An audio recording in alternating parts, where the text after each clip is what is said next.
Hey guys, we'll be starting in just a minute. AR, why don't you try talking? Talk. I just got out of the Princess Bride reunion and it's still happening, and I'm kind of wish I was still there. I gave you a chance like 3 minutes ago to eject the whole thing and run back to it. That would be not right. No, but I had to at least give you the chance. Yeah. Dev, why don't you try? My integrity. Dev, why don't you try talking if for it a was minute? me, I wouldn't have given up the Princess Bride for this shit. Oh, I wouldn't either. Not at all. Although, to be fair, when I can't make it, we literally can't do the show. Which is why we're here on a Sunday. So it's a win for all of us. To be fair, May was the smart one. They just ducked out permanently. Okay, you guys ready to go? Yeah. Okay. Yep. Welcome to the podcast. We're here to entertain and inform a bit while talking about Digimon. I'm Mark, I run with the Will. My name is AR Pulver, and I run Digimon System Restore. I'm DevQ, and I'm admin on Wikimon. And it is not Monday night. No. That's throwing me off a lot. Yeah, to be fair, at one point we did talk about doing the show on Sundays, and you were like, no, that doesn't really work for me. And I'm like, how about Monday? Great. And this is a one-time thing due to scheduling tomorrow.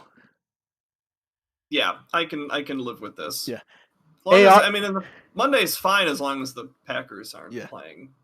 AR is giving up Princess Bride Q&A to be here, so everyone should clap for him. Yeah, they're still doing the Q&A, and it sounded like it was getting a lot of fun stuff in there. I'd be tempted to do more trite quotes from it and stuff. I'll just say, I will say Derek Stephen Prince was also commenting on it on Facebook, and that's your Digimon connection to it.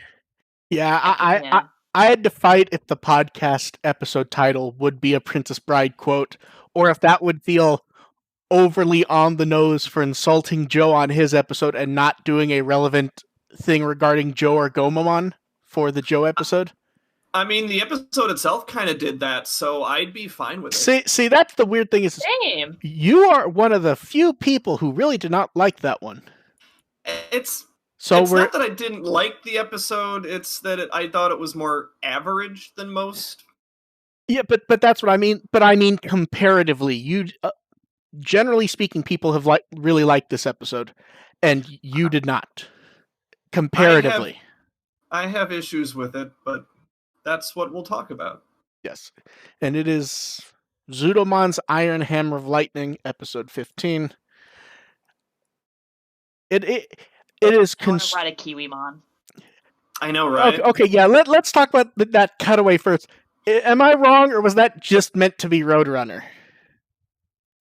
Oh, like look at the background and everything. It really looked like Roadrunner and Wile E. Coyote were about to run past, and then we get Kiwimon. Mimi's riding one of them. Palmon has done the poison ivy and skiing behind.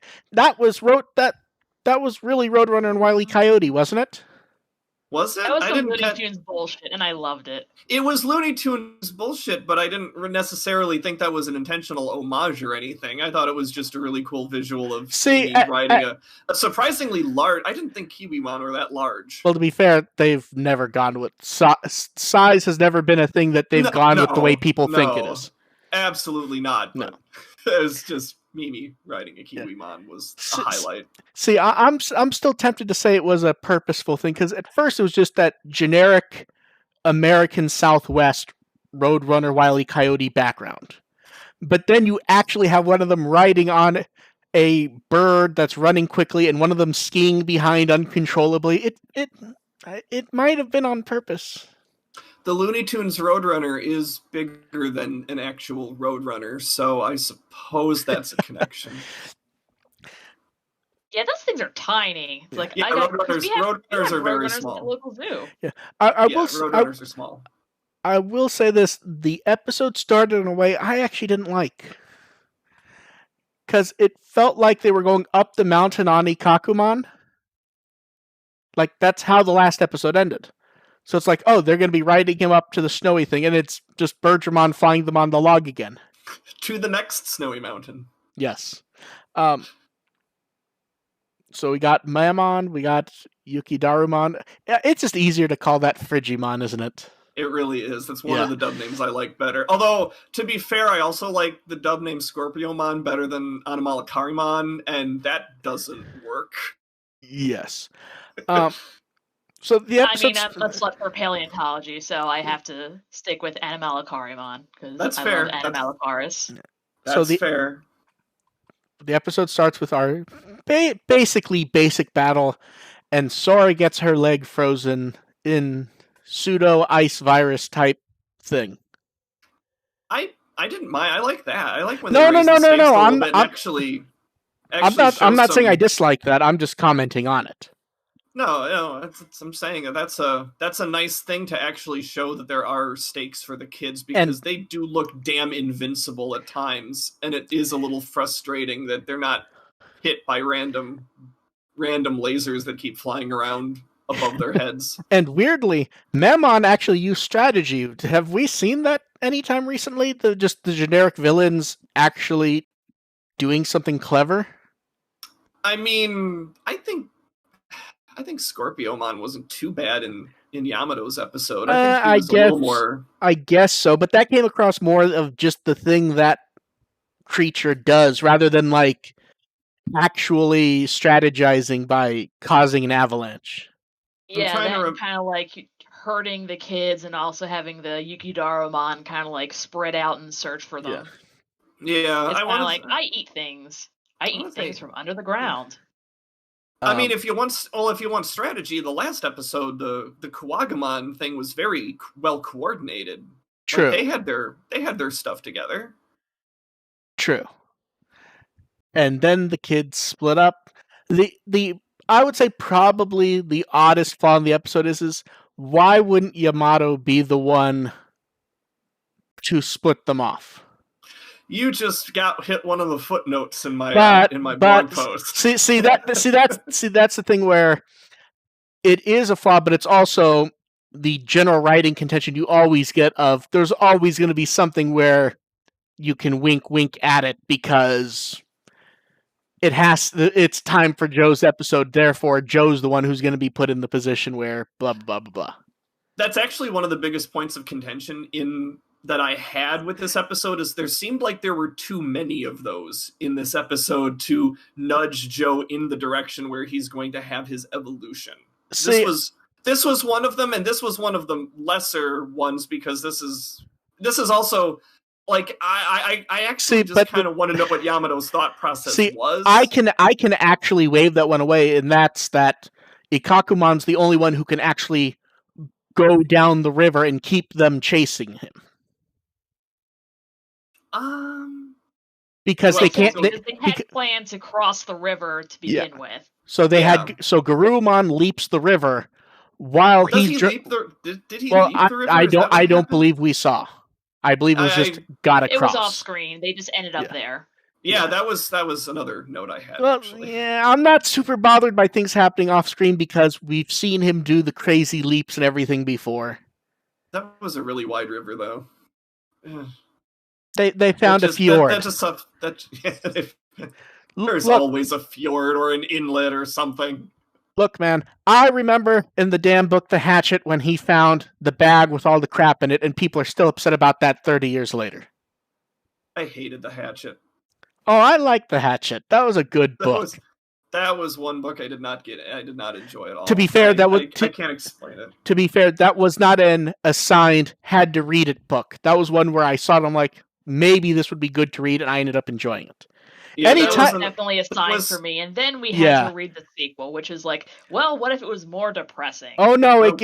Well, remember that series gets dumber because you get the sequel, then the sequel, then the sequel, and at one point, then there's an alternate universe one where he doesn't find the bag, so he's still there. Oh my god! Yeah, that's the one we had to read. Oh, see, I was more of a My Side of the Mountain kid. Let's move on. But yeah, so Joe and Ikakumon are zooming off down the river, and then Mammon makes not only freezes the lake, but makes like a nice arched bridge and everything. Like that was some quality work, wasn't it? Oh, it was. Yeah, Mammon he had a good game this episode. So I was kind of rooting for him by the end. Yeah, and then Joe realizes he can't really run back because he'll lead them there. Doesn't really want to ask Yamato for help because he's not wrong. You can't really leave her alone in that condition. And See, Joe, I disagreed with that because Piomon's still there, but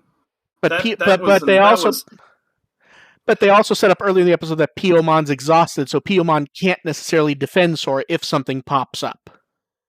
I think I think that as far as the question I have, the big question I have with this particular moment is Joe trying to prove himself as the responsible senpai, or is he trying to prove himself as not a laughing stock? No, because I think it why works. Not both?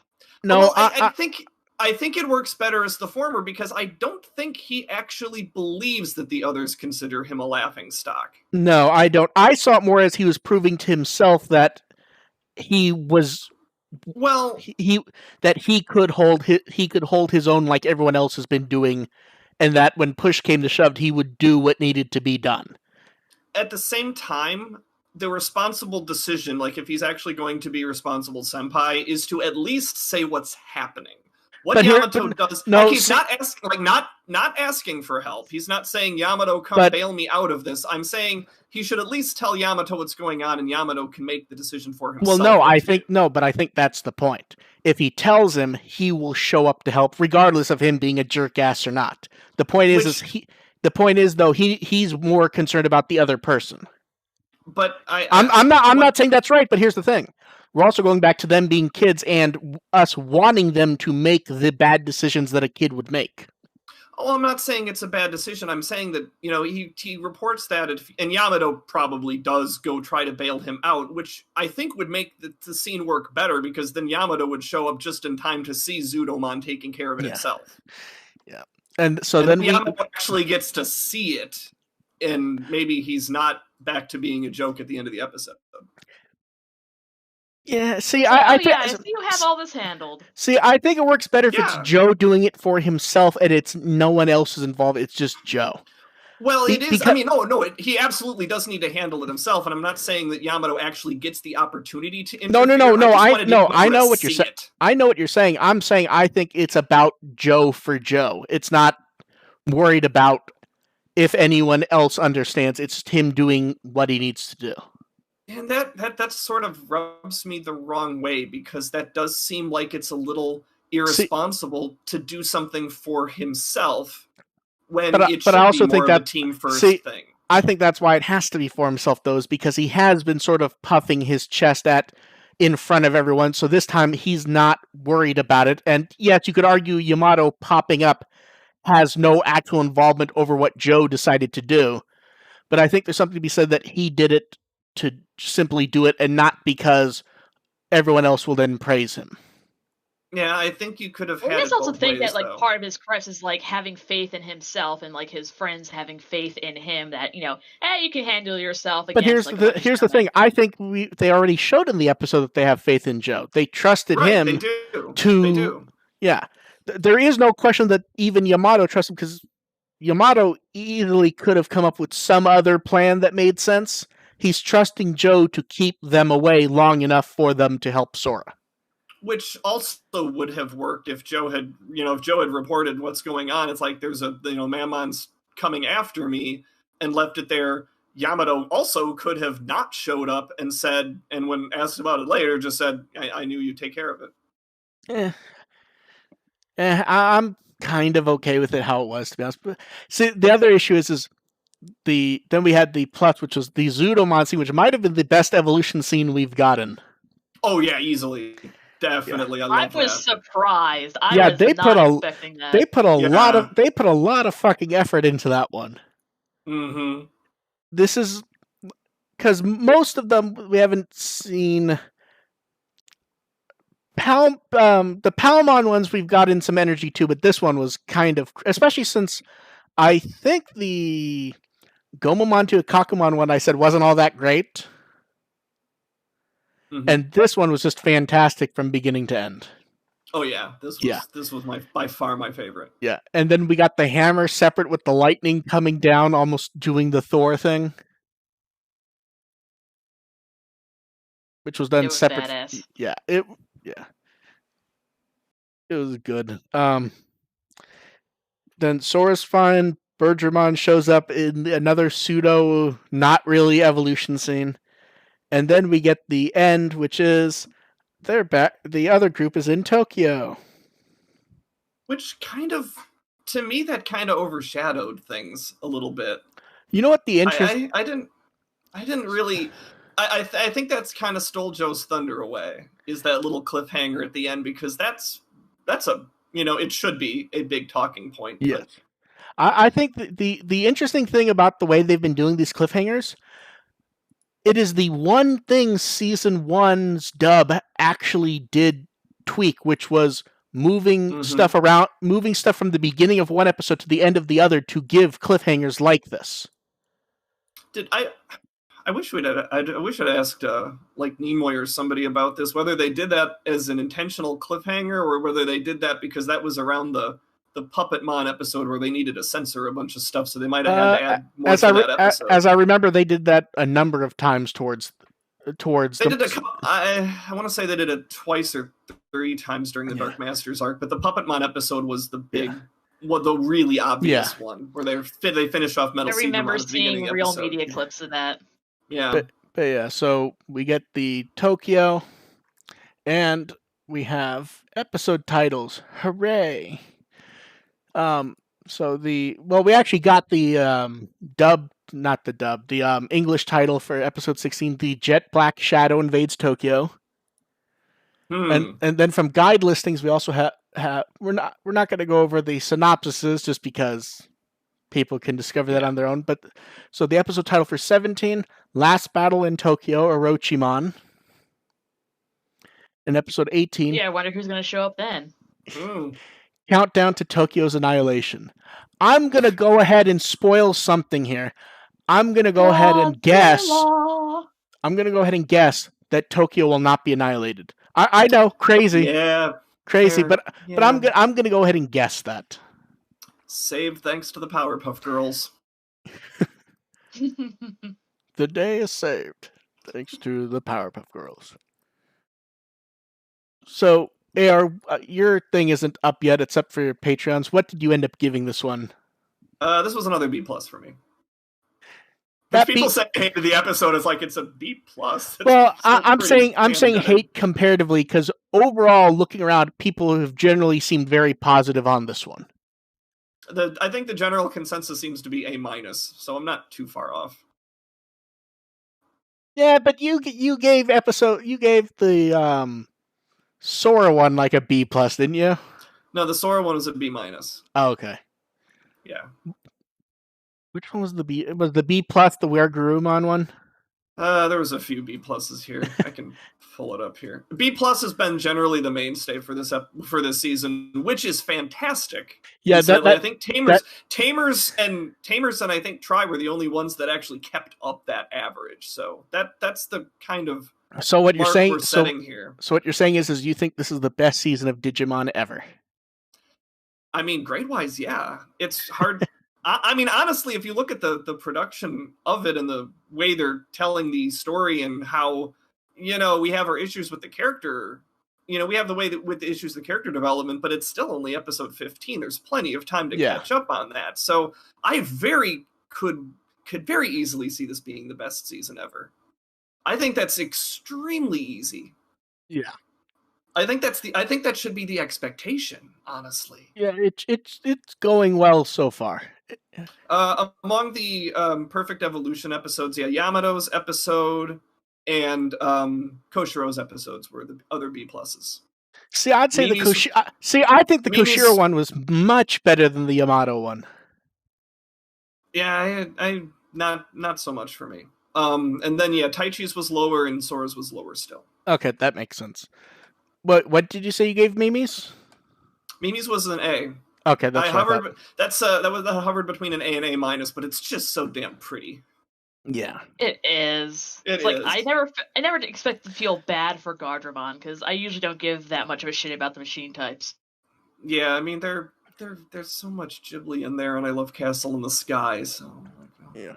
Anyway, and then continuing with the prettiness, we got to see the front and back cover of the 3-sided box for the first Adventure Blu-ray box. These look really nice. Although for some reason the Tai Chi bothers me because I keep feeling like I've seen that shot before somewhere.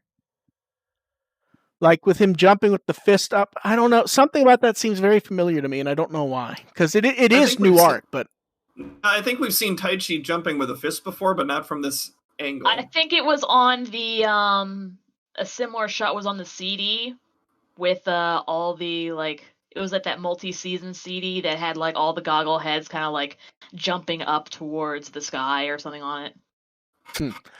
Okay, so maybe similar shot, but yeah, so we get Tai Chi, Agumon, and Metal Greymon on one side, Koshiro, Tentomon, and Atler Kabuterimon on the other side, and that tells us that they've set up a theme for these boxes.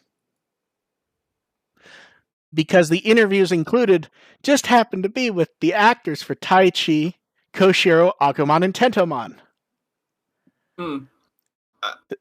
Does anyone want... Sorry, go ahead. Go ahead, ask your question. No, I was going to say, does that tell us of what we should expect for box 2? Yeah. I think it's a nice move to go with Koshiro in this one because, Taichi and Yamato are always considered the first two, but I think Koshiro being the first one introduced in addition to Taichi makes this such an appropriate choice for the first box set, and also it means you can save Yamato for a different one. Yeah, I agree with that. The only reason I do kind of waft on this is these are the episodes where for a huge chunk of them Koshiro's not around. That's never stopped them before. No, it hasn't, but it also does feel like a purposeful, and box 2 will be Yamato. Yeah. But so I see that one being Yamato and Sora, honestly. Yeah, they've also teased that this isn't quite finished, so maybe a background might just be the logo. It does feel like a background's missing, doesn't it? They should have some sort of... This would be an okay time to put generic network background in there. And they have also teased that early pre-orders will get an umbrella marker. Because who doesn't like a rubber strap to put on an umbrella featuring Taichi and Agumon? I always wanted. I'm looking forward to seeing how these look compared to the Crunchyroll, because the Crunchyroll encodes have actually been really good. They've actually done a really good job making that look nice. Mm-hmm. So this is out in December, and I'm looking forward to it and looking forward to see how they put together boxes for future episodes. And then we got another collaboration, because AR, don't you love these collaborations, don't you? They're your favorite thing about the brand. I mean, I'm not particularly always enthusiastic about the products, but I love it when they do collaborations. It does show they're reaching out into other companies and getting these connections. So they're doing a second one with streetwear brand Vanquish, this time for the new show. This time we get it's the Vanquish logo with the 8 partners sort of not really playing on it because it's art we've seen before, but meshed into it well, I would say. Yeah, it's okay. Yeah, so we get the shirt, we get the sweatpants, there's the hoodie. The Garurumon shirt's actually kind of nice, to be honest. That one actually looks nice as the symbol. It has the little crest of friendship in the corner. Ignoring that I'm fuck no, am I paying $70 for a t-shirt? It actually looks nice. Mm-hmm. Then the long sleeve t-shirt with the same one, and then Tailmon gets one, which feels a bit weird considering Tailmon has not shown up in this yet. They know their audience. Yeah. Yeah, so those show up next week. See, I tend to consider Monday the beginning of the week, so it feels more like next week. But I guess most people consider Sunday the beginning. So you can say this week. I'm also a Sunday as the. It's a week. As far as my Digimon activities are concerned, Saturday is the beginning of the week. Then I'm done on Monday when I post the blog. and then do the podcast, and then the rest of the week I'm free. Yeah. So, Dev, how many $100 Digimon Vanquish hoodies are you going to buy? A big whole fat 0. Because they're Same. kind of ugly as sin. See, I actually do like the look. They're a bit. I tend to like minimal looks, but this is a bit minimal even for me. At least for the price. I'm like full weave, just cover my entire hoodie in just like everything. Well, don't worry. There's some weeb stuff for you to buy. The calendar is available at HLJ. You can get that. You can hang it in your room. It's not even that expensive, and you can go full weeb if you want to. But can you wear the calendar? I mean, you can take. You can. You can try. You can sew it to a shirt. You can be like a poncho.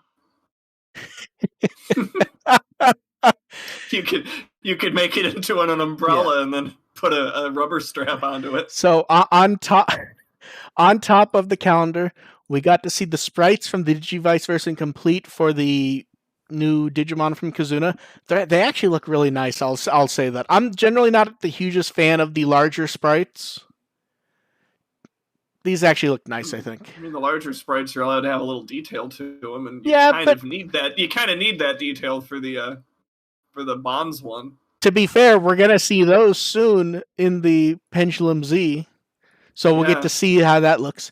And then I hope they reveal some more for the Z. To be fair, I think they're waiting until closer to release, and then the eventual Wave 2s. Because at this point, pre-orders are closed. They haven't started stuff for the second yet. I think it's going to be closer to that. Or at least to shipping it. And then a lot of people kept going, TGS. They'll announce something at TGS. And Bandai announced their line for TGS. And they're not showing anything Digimon that they've announced. Womp womp. Am I wrong? Or does it feel like we keep getting little things to say about Survive purely so we can joke that we have nothing to say about Survive? The current news is that there is no news. So, same as it was last month, the month before that, the month before that. Same as it ever was. The month before that. I'd keep going, but I don't want to actually keep count to go to the correct month, so that's it for that. And then, in more product news, we got sales figures for Kazuna, and it would be hard to say the movie's a failure, although some people have tried. Yeah, this is based because here's the thing: the baseline has been the Adventure Blu-ray because nothing could ever touch it because it literally sold cartoonish numbers for a Blu-ray box. And this got very close, which is kind of shocking. For the two versions on Blu-rays, it hit about 11,500, which, and people have generally asked, well, you've said sales don't quite matter anymore, so why bring them up? Because they're less a part of the pie, but they still matter when it does really well.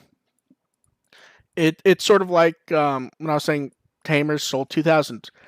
That's a good number unless you were hoping that it would jumpstart the Tamers universe. Right. This is the type of number that tells us why they keep going back to Adventure, because it prints money. Yes, it is just what people want. No matter what a few people online say, it is what people want. It is effectively just Digimon at this point. Mm-hmm. Yeah, and it's hard to say anything other than it really did do impressive. Like, it was sticking on even the daily charts for a while when normally you expect it to vanish after a day or two. Basically, I'm looking forward to seeing what the numbers do over here. We don't tend to get us solid numbers outside of big movies, so I wouldn't be shocked if we don't see anything, to be honest. Sad. Yeah. But we'll see. And then this poll was far more interesting than the last one, wouldn't you say? Upset alert. Here's the thing. As obvious as Greymon was, when you see Angemon at number 1, you do kind of go, oh yeah, that really is an obvious choice. No, that's an upset for me. I figured Angemon would be high. on the list. No, you think Angemon you can see like top 5 for sure. No, to be clear, it is an upset, but I'm saying if there is a Digimon that could have topped Greymon, it'd be Garurumon or Angemon or. If you're gonna look at the candidates who could potentially topple him, he'd be on it. So Angemon, to actually expect that to happen, hot damn. Yeah, so Angemon's number 1. Although it does help that it does confuse things a little bit that this is technically not a popularity type thing. It's who do you want to fight alongside. And Angemon does tend to kick ass anytime he shows up. He is kind of a win button. Yeah. So number 2 is Greymon. Number 3 is Veedramon. You love to see Veedramon, who can only possibly show up because people remember him from the manga. I mean, if you're looking for someone to fight alongside, it's hard to go wrong with Zeromaru. Zeromaru was the horse's name on I put on Breath of the Wild. Number 4 was Garurumon. Another good choice. Love to see XVmon at number 5, I gotta say. Yeah. Tailmon at number 6 makes sense. Wizardmon at number 7 makes sense. That one makes sense in a who do you like the best. As far as a partner to someone to fight alongside, I'm not so sure, but I mean, people can interpret the question how they wish. Number 8 was Darugumon. Drinking buddy. My puppy. Number 9's Tyrannomon, the original theoretical mascot for the franchise, getting to claw his way onto one. A little OG love there. Then number 10's Gromon. Yeah. Number 11, Stingmon. Love to see Stingmon showing up, don't we? Yeah. Yep. 12's Kyubimon. More Tamers love. 13's Leomon. I don't think he'd be a good idea. Someone to follow alongside. That's an interesting choice. Number 14, Seadramon. I mean, if you want some PTSD. Seadramon, actually, I find really interesting. Like, I didn't think Seadramon was that particularly popular. I mean, he just seemed to like be fair, fair, another monster of the week, but he always shows up. Don't forget, it's one of the few times. It's one of the first times we saw a partner Digimon that wasn't the main kids in 02. Was it? Because Michael's Betamon. He is Michael's. Yeah. And then we get the biggest surprise. Number 15 is Sangloopmon. That's a hipster choice. But he's not like badass. You know what it is? He is very you know badass, what it is? But I'm going to be one of the cool kids. No, you know what it is? It's just emo Garurumon. Yeah. Just look at Sangloopmon and tell me it's not emo Garurumon. I'm going to be cool and pick one of the Digimon that isn't in the anime, and this is about as cool as a Digimon he listens hasn't been in the anime as My it gets, Chemical Romance. And then a fun pick for. Speaking of which, my 4-year-old actually did a TikTok to an MCR song last week. And then we have a fun pick at number 16. It's Geogreymon. Savers. I like that. And number 17, we get Kabuterimon. Good for him. And then he'd be higher. And then the next one was fun because I got to see people get very upset. At number 18 was a tie between Galgomon and Meikumon. I just want to talk about the logistics Kitty of having puppy. of talking about having a tie. Like, did that mean they had the exact number of votes?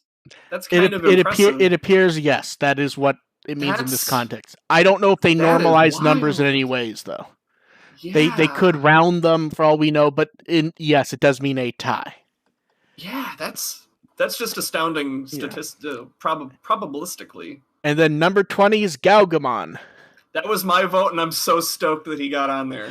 I'm like, I'm happiest about Galgamon showing up at number 20 than anything else. Yeah.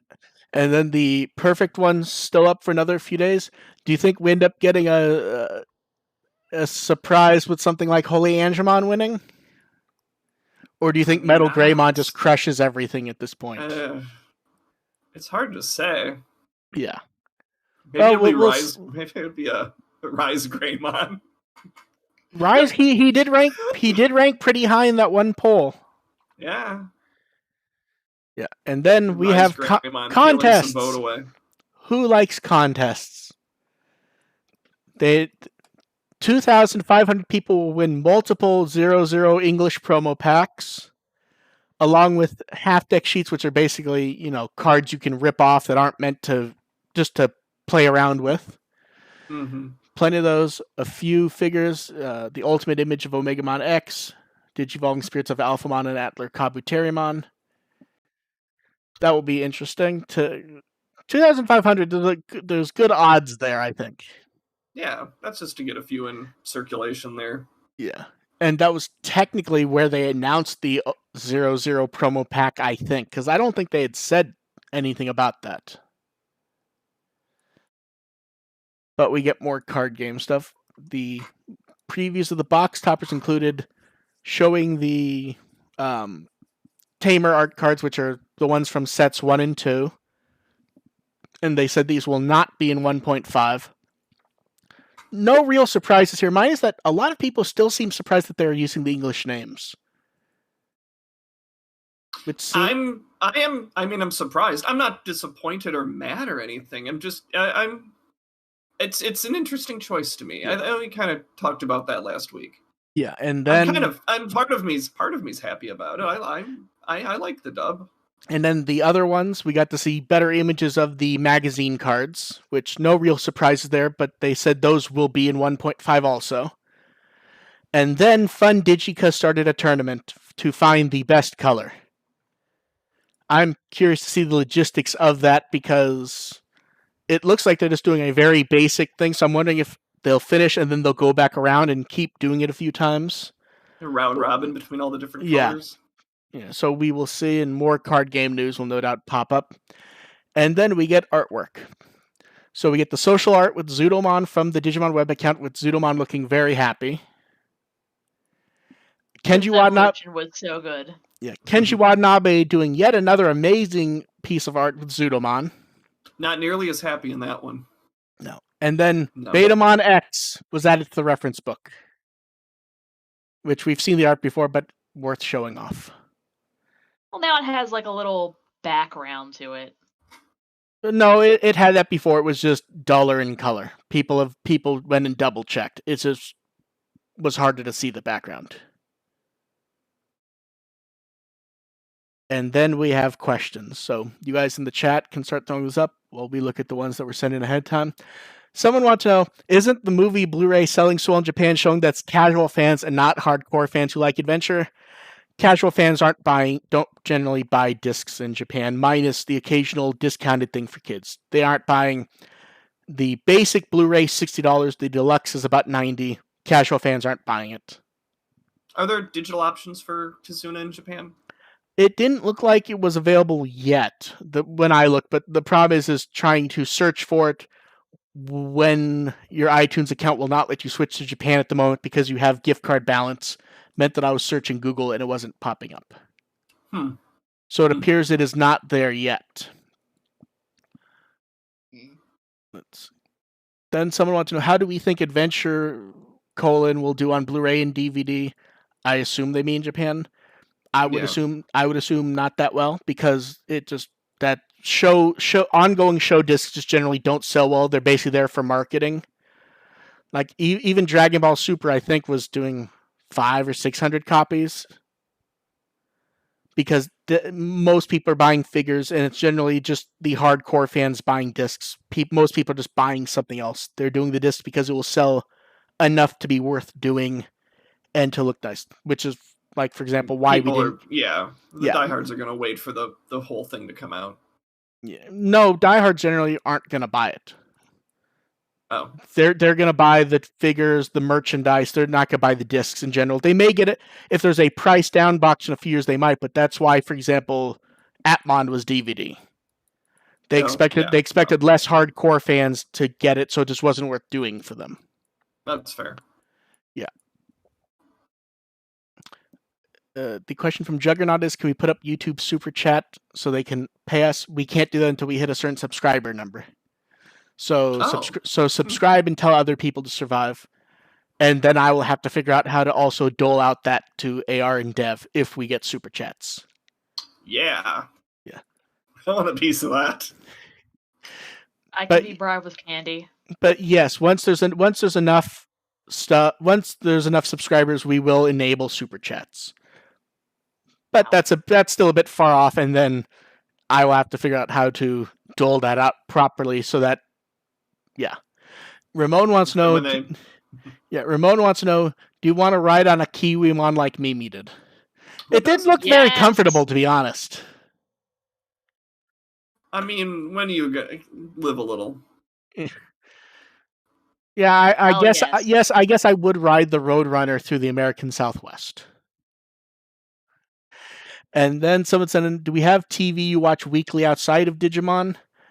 Most of my weekly shows I've actually dropped, to be honest. Not anime related, just shows in general, like stuff like The Flash, and just week in, week out. This weren't that fun to watch anymore. Oh, is that a natural thing, or is that just because it's a summer break, or? I fell out a couple years ago. It just sort of was like, I want to watch it, but also I'm not in any rush to do it, and they're larger arc shows anyway. So even a couple years down the line, minus there's a big event thing this week, I'll just watch that, and then I'll catch up later.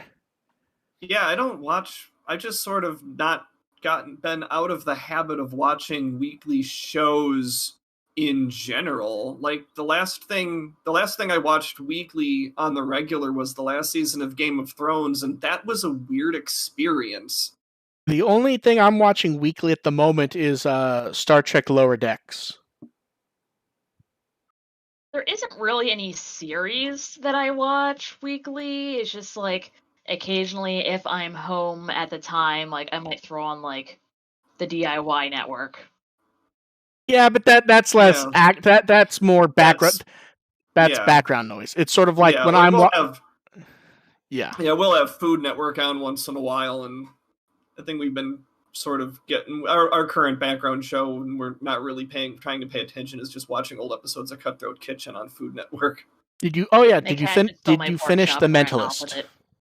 What was that? Did you finish The Mentalist? Stole my pork chop.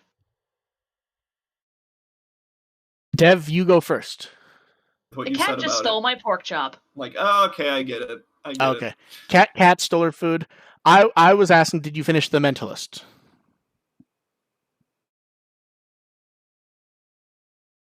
AR, can you hear me?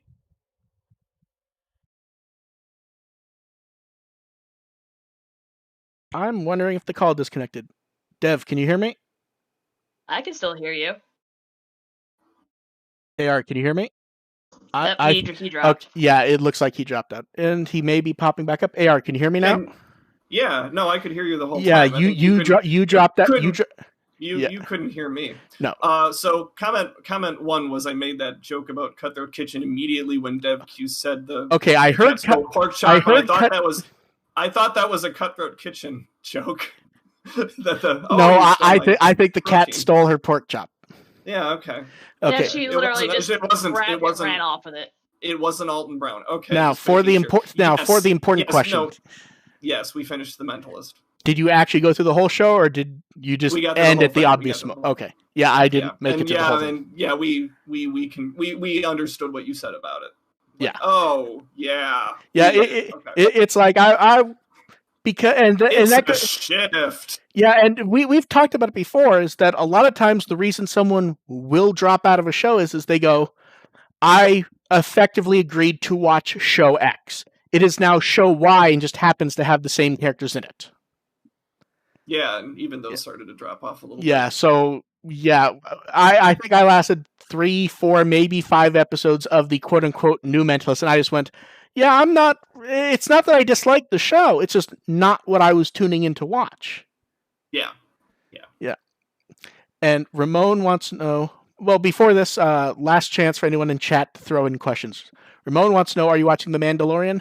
I watched season 1. I watched the first episode. Then I think 2, 3, and 4 I watched at the same time. 5, 6, and 7. Not on purpose. I just happened to be busy when they were airing. So I sort of just caught up in really small mini batches.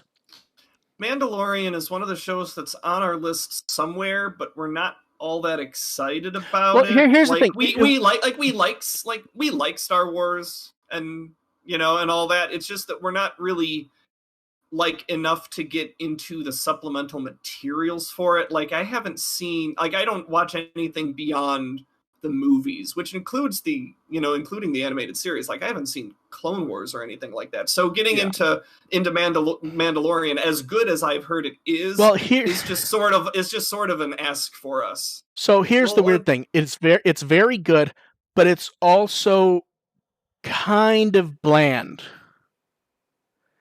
Okay. In that when you hear it's a show about a single father.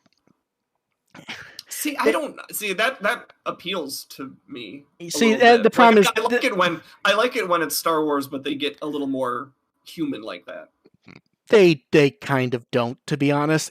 That's just more the joke of, he's protecting not Baby Yoda. Yeah. And he's carrying him, and people go, ha, a single father. But there's interesting stuff to it, but it's also it feels kind of bland. Like even like when I tuned in, I was like, oh man, because right before the show started, I'd got a new TV. The TV does HDR really well. I'm like, the show's HDR, it's gonna look great. And it's like they phoned that in even, and it's like you're Disney. I think the question I'd have for it is, does it appeal to people beyond Star Wars enthusiasts? Yes. Okay. There are things in it that make more sense. Like, for example, I would say, especially if you did watch Clone Wars. But for example, I didn't watch Rebels, and there was stuff from Rebels in it that I recognized, even having not seen the show. Okay. So but does it appeal outside to? I would say yes. Like, for example, you are not going to. At least thus far, no Jedis have popped up swinging lightsabers. Right. You haven't. There's been at best hints of stuff, and maybe some stuff towards the end that makes more sense. But it is. You can still get into the show. It's Clint Eastwood wearing a helmet. Yeah. And it also helps that it is, we know what Mandalorians are. And the thing is it digs not Baby Yoda, it digs deep into the Mandalorian stuff from the shows. So it's not quite the Mandalorian of just Boba Fett standing there acting like Boba Fett, although they very much want it to be. And Baby Yoda, yes. And the weirdest one is Bill Burr playing a guy from Space Boston. Because it's Bill Burr playing a bounty hunter who's just Bill Burr with guns, and he's just talking with his accent, and it just... Space Boston. I mean, as far as the Star Wars universe goes, Boston is not the most problematic accent they've ever had. No, it's not. But it's just funny because it's just like normally when you get someone with an accent, there may not be an explanation to it, but you can kind of go, okay, this character's accent is a bit British, so they're going to be a bit uptight. So to have Bill Burr just pop up being just his completely normal Boston accent, it almost makes you want to laugh. Yeah. So it looks like that's about it for questions. AR, where can... To be fair, there's times when it's easy to talk about. Like this episode, even though we disagreed about it, it was easy to talk about this one. Yeah. AR, where can they find you? It's like Digimon.systemrestore. God. Digimon.firstagent.net is my blog. The post for the episode will go up tomorrow. As far as the episode is like this is a very well produced show, so the problems are all very in the margins. So it's very easy to talk about. My Twitter is First Agent ARP. Yeah. And Dev, what Wikimon article do you want people to read? Since it's coming up soon, they should check out the Orochimon article. There you go. Oh, that's a good one. That is a good one. Because Orochimon's been used in so many different ways. Yeah. And I can be found at With the Will. And subscribe to us, and we will do super chats as we were asked. Subscribe, and review us. I want my super chat money. What is the number we have to reach? I think it's 1,000. Ouch. Yeah, get there eventually. Until then, we will see you guys next time. Bye. Bye.